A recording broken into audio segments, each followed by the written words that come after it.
हमारे साथ आर्या है मणिपुर की 22 साल की युवा खिलाड़ी जिन्होंने हाल ही में एशियन गेम्स हुए थे उसमें गोल्ड मेडल जीता है। सबसे पहले आर्या, जब आपने गोल्ड मेडल जीता सबसे पहले क्या चीज़ दिमाग में आई? क्या कुछ एक फीलिंग थी गोल्ड मेडल जीतने की?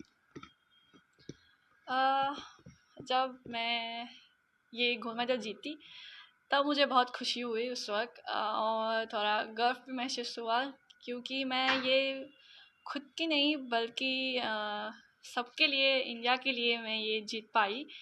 अ, तो वो वक्त बहुत मेरे लिए, क्या कहेंगे, मुझे खुशी भी हुई और मैं उसे सब पे नहीं कह सकती क्योंकि जब जैसे ही हम लोग ने नेशनल एंथम सुना कंपटीशन उस पोडियम पे, फिर फ्लैग पुल अप करते हुए देखे, तो वो मोमेंट क्या ही मैं बताऊँ। मैं आई कांट इवन, मैं सब में नहीं बता सकती वो मोमेंट कैसी थी मेरे लिए, मुझे क्या फीलिंग आ रही थी मैं वो बता ही नहीं सकती। मेरे लिए वो बहुत इमोशनल मोमेंट थी, साथ ही साथ में मेरी बहुत खुशी, वो मोमेंट थी। खुशी का एक पल था, एक इमोशन, हाँ। एक भावुक करने वाला पल था। मणिपुर से निकलकर देश के लिए मुकाम हासिल करना, इस सफ़र को आप कैसे देखती है? क्योंकि नॉर्थ ईस्ट से आप बिलोंग करते हैं। और कैसी चुनौती रही इस मुकाम तक पहुंचने के लिए? अ, जब मैंने ये जिमनास्टिक्स स्टार्ट किया, शुरू किया, वो मैं 10 साल की थी उस वक्त। फिर मैंने आर्टिस्टिक जिमनास्टिक्स से शुरू किया पहले। वैसे जिमनास्टिक्स का एक डिसिप्लिन है, उसमें से एक है, तो मैंने फिर वो 1.5 ईयर ऐसे कुछ किया। फिर उसके बाद मैंने एरोबिक जिमनास्टिक्स पे चालू किया। उस वक्त मेरी कोचेस ने सजेशन दिया था कि तुम एरोबिक जिमनास्टिक्स को ज्वाइन करो, तुम्हें ये ज़्यादा सूट रहेगी, क्योंकि मुझे बचपन से डांस एंड म्यूज़िक बहुत पसंद थी। तो ये मेरे लिए ज़्यादा सूट रहेगा क्योंकि एरोबिक जिमनास्टिक्स में हमें फ्लोर पे करना रहता है और म्यूज़िक के साथ म्यूज़िक को एक्सप्रेस करना। हाँ, वो डिफ़िकल्टी एलिमेंट वगैरह भी रहते हैं उसमें, बट जो मुझे डांस एंड म्यूज़िक पसंद है वो ज़्यादा सूटेबल है मेरे लिए। तो ऐसे मैंने स्टार्ट किया। यमुनाम रंजन सिंह मेरे कोच है, उसके अंदर मैंने चालू किया ये एरोबिक जिमनास्टिक्स। मैं अभी भी कर रही हूँ। और ऐसा हुआ था मेरी शुरुआत। और अभी 12 साल हो चुके हैं मैं जिमनास्टिक्स करती हुई, और अभी जाके मुझे ये एशियन चैम्पियनशिप पे मुझे ये मेडल मिला है। तो उस 12 ईयर्स के अंदर बहुत सारे ऐसे मोमेंट थे, बहुत सारी तकलीफ, डिफ़िकल्टीज आए, चैलेंजेस आए, बट आई वुड से मेरे पेरेंट के कारण, मेरे कोचेस के कारण मैं यहाँ पे आज पहुँच पा रही हूँ। 12 साल का आपने जिक्र हाँ। किया कि 12 साल से आप जिमनास्टिक कर रही है, हाँ। इसमें कई सारी चुनौती भी आई, डिफ़िकल्टीज़ भी आई। कुछ शेयर करना चाहेंगे? आपने क्या कुछ संघर्ष रहा? किस तरीके से चुनौती अगर आई तो उसको आपने किस तरीके से ओवरकम किया? हाँ, तो जैसे मेरे स्किल्स के बारे में कहूँगी तो ऐसा मोमेंट था कि जब कोरोना थी तब मैं जूनियर पे थी, तो मैंने जूनियर का तो उतना कंपटीशन नहीं खेली। सीधा मैं सीनियर पे आ गई। जैसे कोरोना ख़त्म हुआ तो मैं सीधा सीनियर पे आ गई। तो उस वक्त तो सीनियर मतलब थोड़ा सबको हाई लेवल का कुछ स्किल वगैरह करना है। तो जैसे मैं आई तो मुझे वो जो स्किल मुझे सीखने थे, जो मुझे अचीव करनी थी, वो नहीं हो पा रहे थे। तो उस वक्त थोड़ा फ्रस्ट्रेशन वगैरह आया। फिर मेरी कोचेस और पेरेंट के सपोर्ट से मैं वो मोमेंट मैं ओवरकम कर पाई। बहुत सारे ऐसे फाइनेंशियल कंडीशन के मामले पे भी आए, जैसे कंपटीशन जाना वगैरह रहता है तो बहुत सारे खर्चे करने पड़ते हैं, तो वो सब भी मेरे पेरेंट ने किए हैं आज तक। तो अ, तो मैं मेरे पेरेंट को, कोच को ये सब क्रेडिट देना चाहूँगी, जो भी मैं आज ये ले पा रही हूँ, मेडल लेके आ पा रही हूँ, उसकी वजह से।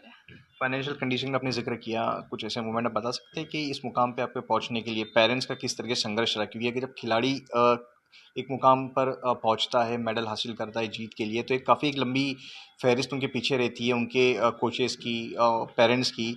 तो फाइनेंशियल डिफ़िकल्टीज़ को किस तरीके से पेरेंट्स ने ओवरकम किया? क्या कुछ चुनौती है फाइनेंशियल आर्थिक लिहाज से?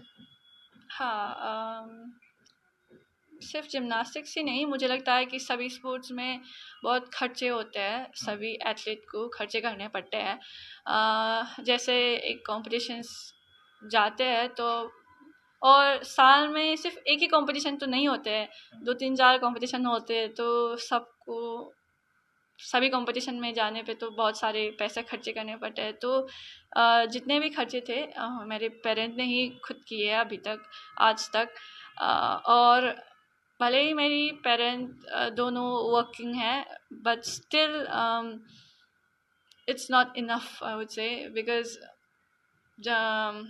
एक कंपटीशन पे जाना मतलब 1 लाख से तो ऊपर जाता ही है, उससे कम तो नहीं होता है। तो और 3 4 ऐसे कंपटीशन एक साल में जाना मतलब और खर्चा आप अपने ज़्यादा कोच होती है। कोच के बारे में क्या कहेंगे कि कोच भी आपके साथ थे, इंद्रजीत सिंह जी जी, इनके योगदान किस तरीके से रहा है आपके स्किल्स को ग्रूम करने के लिए, यहाँ तक पहुँचने के लिए?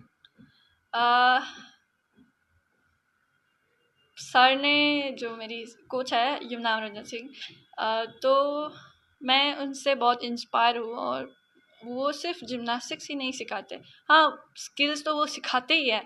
और मैं जो भी मैंने स्किल्स किया, जो भी मैंने जो किया है वो उसकी वजह से ही किया, मतलब परफॉर्म कर पाई मैं उसकी वजह से। उसके अलावा वो हमेशा पढ़ते रहते हैं और हमें भी मोटिवेट करते रहते हैं कि किसी को सभी को पढ़ना चाहिए और रुकना नहीं चाहिए पढ़ना, चाहे बड़े हो या छोटे हो।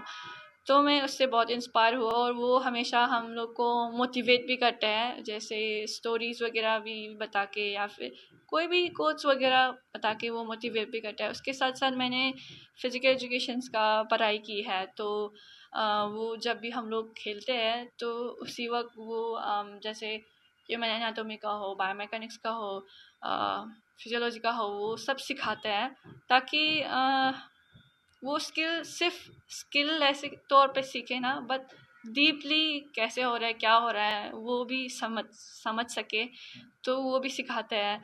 और मैं बहुत कुछ सीखती हूँ उससे। और सर, इंद्रजीत सर हमारे टीम इंडिया के एचओडी थे, है, और हम लोग के साथ गए थे, तो सर ने भी बहुत मदद की है हम लोग टीम को जाते हुए और आगे बढ़ाते हुए। सर, जिम्नास्टिक एक ऐसा खेल है जहाँ पर लोकप्रियता इतनी नहीं है जितना कि लोगों को क्रिकेट को, हॉकी को इतनी लोकप्रियता मिलती है हमारे देश में। तो अभी इस तरीके के और भी जो युवा खिलाड़ी वो आगे आ रहे हैं, मेडल्स जीत के ला रहे हैं देश के लिए, तो क्या कहेंगे कि इस जिम्नास्टिक या फिर बाकी इस तरीके के स्पोर्ट्स को भी लोकप्रियता उतनी मिलनी चाहिए जितनी क्रिकेट और हॉकी को मिलती है? डेफिनेटली मिलनी चाहिए। और अगर नहीं मिलती है तो वो हमारा बोलते हैं कि बहुत नेगेटिव चीज़ है कि एक ही स्पोर्ट्स पे सब लोगों का ध्यान है। जैसे क्रिकेट की बात की जाए तो हर लोग, हर पेरेंट्स ये चाहते हैं कि वो क्रिकेटर बने, ऐसा है। लेकिन जो जिम्नास्टिक की अगर बात की जाए, जैसे gymnastic is called mother of all the games, तो उससे आप अगर अगर आप शुरुआत करोगे, फिर आप क्रिकेट में कीजिए, हॉकी में कीजिए, या और कोई भी स्पोर्ट्स में कीजिए, लेकिन अगर आप बेस बनाते हो तो ये बेस के लिए बहुत ज़रूरी है जिम्नास्टिक। लोगों को उसका नॉलेज नहीं है, लेकिन जैसे अभी आर्या ने हमारे लिए गोल्ड मेडल जीता है और हमको ब्रॉन्ज मेडल भी आया है, तो जब अब पेरेंट्स देखेंगे कि हमने ये चीज़ अचीव की है, तो वो अपने बच्चों को भी डालेंगे, वो एफर्ट्स उसके अंदर भी डालेंगे, तो एक स्पोर्ट्स से दूसरे स्पोर्ट्स के ऊपर स्विच ऑन करने की कोशिश करेंगे। और जब अचीवमेंट आती है तो डेफिनेटली गवर्नमेंट की बात की जाए या पेरेंट की बात की जाए, वो फोकस भी अपना पॉजिटिव मैनर में जाता है, ऐसा है।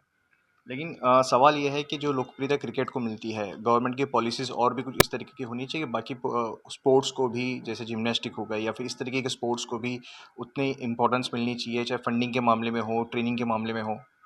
हाँ, वही मिलनी चाहिए, क्योंकि अगर नहीं मिलेगी तो हमारे जो, अगर जैसे अगर देखा जाए तो मीडिया काफ़ी इम्पोर्टेंट रोल प्ले करता है इसके अंदर। क्योंकि जैसे मीडिया अगर जैसे इनको प्रमोट करेगा, दिखाएगा कि जिम्नास्टिक में इन्होंने गोल्ड मेडल जीता है, तो लोग देखेंगे, समझेंगे, उसके बारे में रिसर्च करेंगे कि जिम्नास्टिक में भी ये सब चीज़ें की जा सकती है, इंडिया का नाम रोशन किया जा सकता है। और जैसे जैसे कॉरपोरेट से आज क्या है कि फाइनेंशियल सपोर्ट सबसे ज़्यादा ज़रूरत चाहिए, तो वो अपने स्पॉन्सरशिप्स दे सकते हैं, प्लेयर्स को दे सकते हैं और कोई टीम्स को दे सकते हैं। तो जब वो पैसा और प्रमोशन सब चीज़ें अगर इन्वॉल्व होगी कोई भी गेम में, तो डेफिनेटली वो गेम का जो ग्राफ है वो काफ़ी ऊपर तक जाएगा। हीरा, एक आखिरी सवाल, अगला आपका लक्ष्य क्या है? अपने एशियन गेम्स में तो आपने गोल्ड मेडल जीत ही लिया, अगला लक्ष्य क्या है आपका?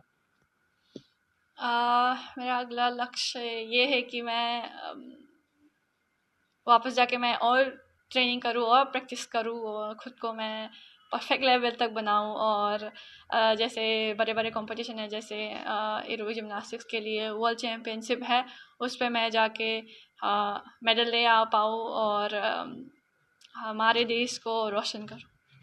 जी बिल्कुल। कैमरा पर्सन दिलवा के साथ अंकुश जायसवाल, न्यूज़ 24 मुंबई।